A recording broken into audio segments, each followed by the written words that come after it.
পর্যাপ্ত নিরাপত্তা ব্যবস্থা ছাড়াই ভারত থেকে আমদানিকৃত উচ্চ মাত্রার দাহ্য পদার্থ মিথানল খালাস কার্যক্রম চলছে সিলেটের তামাবিল স্থলবন্দরে।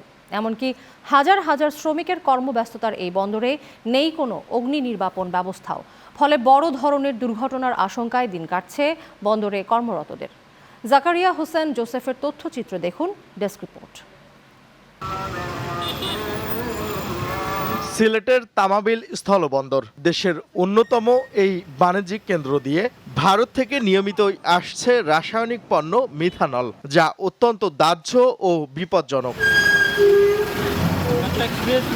আন্তর্জাতিক নিয়ম অনুযায়ী দাহ্য রাসায়নিক খালাসের সময় বিশেষ অগ্নি নির্বাপক ব্যবস্থা ও নিরাপত্তা বেষ্টনী থাকা বাধ্যতামূলক, কিন্তু বাস্তবে দেখা গেছে ভিন্ন চিত্র। কোনো প্রকার সুরক্ষা সরঞ্জাম ছাড়াই জীবনের ঝুঁকি নিয়ে এসব ড্রাম নাড়াচাড়া করছেন শত শত শ্রমিক। বন্দরে নেই কোনো সাধারণ অগ্নি নির্বাপক সিলিন্ডার কিংবা পানির রিজার্ভার।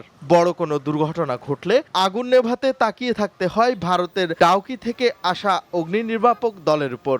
শ্রমিকের কাজ করতেছে আপনার এখানে মিটার নামতেছে আপনার, এটা তো হইলে আপনার ঝুঁকিপূর্ণ একটা অবস্থা। আপনার দুইটা সংগঠনের লেবার কাজ করে, এদের যে কোনো সময় ইনজুরি হইলে যে প্রাথমিক যে চিকিৎসা মেডিকেল যে এটা কোনো ব্যবস্থা নাই।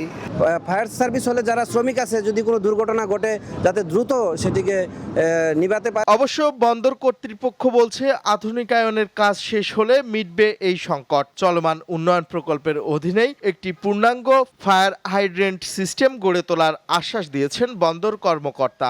স্থল বন্দরের উন্নয়ন সম্প্রসারণ কার্যক্রম অলরেডি শুরু হয়ে গেছে। ওই প্রজেক্টে আমরা একটা পূর্ণাঙ্গ ফায়ার হাইড্রেন্ট সিস্টেম স্থাপন করা হবে এখানে। তখন আসলে যে অগ্নি নির্বাপনের যে বিষয়টা তখন আমরা এটা সম্পূর্ণভাবে নিশ্চিত করতে পারবো। প্রতিশ্রুতি থাকলেও বাস্তবে অরক্ষিত এই বন্দরে বিপদের ছায়া প্রতি মুহূর্তের। বড় কোনো দুর্ঘটনা ঘটার আগেই দ্রুত কার্যকরী ব্যবস্থা নেওয়ার দাবি ব্যবসায়ী ও সাধারণ শ্রমিকদের। News desk, channel 9।